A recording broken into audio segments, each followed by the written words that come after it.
Seruput kopi dulu, Lur. Kita mulai pelan tapi dalam, karena kali ini yang diuji bukan sekadar senjata, tapi nyawa kapal perang itu sendiri. Jadi gini, di akhir Januari ini, KRI Prabu Siliwangi 321 akhirnya masuk fase yang ditunggu-tunggu dalam siklus kapal perang modern, yaitu sea trial lanjutan dengan structural firing. Dan yang ditembakkan bukan main-main, Meriam Sofra Ponte kaliber 76 mm. Buat yang belum ngeh, penembakan jenis ini bukan uji tempur dalam arti taktis. Ini bukan soal kena sasaran atau tidak. Ini soal satu hal krusial. Apakah kapal ini secara struktur, mekanik, dan elektrik sanggup menahan efek brutal dari senjatanya sendiri? Ketika Meriam 76 mm ditembakkan, yang diuji itu bukan cuma laras dan amunisinya. Seluruh kapal ikut dipukul. Getaran merambat dari dek depan ke rangka lambung, ke sekat-sekat internal, sampai ke sistem kabel dan sensor. Di titik inilah kualitas desain dan konstruksi kapal diuji tanpa kompromi. Dan KRI Prabu Siliwangi menjalani momen itu. Meriam Sofra Ponte ini sendiri bukan meriam sembarangan. Ini varian modern yang dikenal punya rate of fire tinggi, respons cepat, dan bisa dipakai untuk banyak peran. Dari ancaman udara jarak dekat, sasaran permukaan, sampai tembakan peringatan. Satu meriam, banyak fungsi. Tapi justru karena itu, efek recoil dan vibrasinya juga besar. Makanya, structural firing itu wajib, tidak bisa dilewati. Yang diamati selama penembakan ini detail banget. Mulai dari respons struktur dek, apakah ada deformasi mikro, bagaimana baut dan dudukan meriam menahan hentakan, sampai apakah sistem listrik tetap stabil saat meriam bekerja. Bahkan hal-hal kecil seperti panel instrumen dan dudukan konsol di ruang kendali ikut dipantau. Kalau ada satu saja yang aneh, uji coba bisa dihentikan. Dan ini yang sering luput dibahas. Sea trial itu bukan formalitas. Ini fase penyaringan terakhir sebelum kapal benar-benar dipercaya untuk bawa awak, senjata, dan misi negara. Gagal di tahap ini, konsekuensinya panjang dan mahal. Selain uji tembak, KRI Prabu Siliwangi juga menjalani uji peran skoci. Buat sebagian orang, ini mungkin terdengar sepele. Tapi di dunia kapal perang, skoci itu urusan hidup dan mati. Mulai dari evakuasi, manuver darurat, sampai dukungan operasi non-tempur. Yang diuji bukan cuma bisa diturunkan atau tidak, tapi seberapa cepat, seberapa stabil saat kapal bermanuver, dan seberapa siap awak mengoperasikannya dalam kondisi laut yang tidak ideal. Semua ini bagian dari kesiapan operasional kapal secara utuh.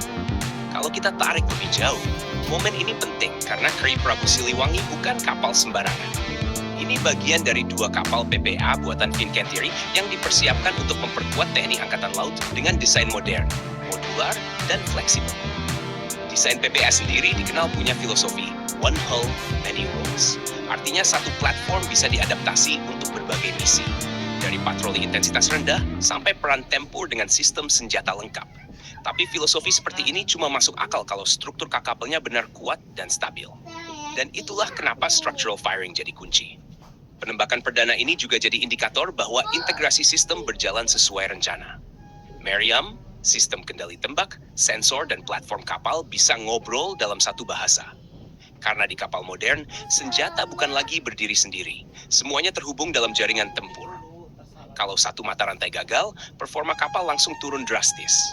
Yang menarik, semua rangkaian ini dilakukan dengan prosedur keselamatan ketat dan melibatkan personel sesuai fungsi dan keahlian. Artinya bukan sekadar uji teknis, tapi juga uji manusia. Bagaimana awak kapal merespons menjalankan prosedur dan bekerja sebagai satu sistem. Kapal boleh secanggih apapun, tapi tanpa awak yang paham ritme dan karakter kapalnya, nilainya berkurang. Setelah fase ini, artinya KRI Prabu Siliwangi semakin dekat ke tahap operasional penuh. Semakin sedikit tanda tanya, semakin banyak jawaban. Dan ini penting buat TNI AL yang sedang butuh platform laut dengan kehadiran nyata, bukan sekadar daftar rencana di atas kertas. Kalau kita lihat konteks kawasan, kehadiran kapal seperti ini menambah bobot kehadiran maritim Indonesia. Bukan cuma soal jumlah, tapi soal kualitas dan kesiapan. Kapal yang sudah lulus uji tembak struktural itu artinya siap diajak kerja keras di laut. Bukan kapal pajangan, bukan kapal simbolik. Dan satu hal lagi yang patut dicatat, momen seperti ini jarang terekspos detailnya ke publik. Padahal justru disinilah terlihat apakah sebuah proyek kapal perang benar-benar matang atau hanya mengejar seremonial. Dan sejauh ini, dari yang terlihat, KRI Prabu Siliwangi melewati tahap penting ini dengan percaya diri. Ke depan masih ada tahapan lain. Uji sensor, uji sistem tempur terintegrasi, uji endurance, dan berbagai skenario operasional. Tapi tanpa low structural firing, semua itu tidak akan pernah terjadi. Jadi penembakan satu kali ini bukan soal suara dentuman. Ini soal validasi desain, konstruksi, dan kesiapan. Dan kalau semua berjalan mulus, Kri Prabu Siliwangi bukan cuma nama besar, tapi benar-benar jadi tulang punggung baru di laut. Kalau menurut kamu, apakah PPA ini akan lebih sering dipakai sebagai platform patroli berat atau justru diarahkan ke peran tempur penuh? Tulis pendapatmu di kolom komentar.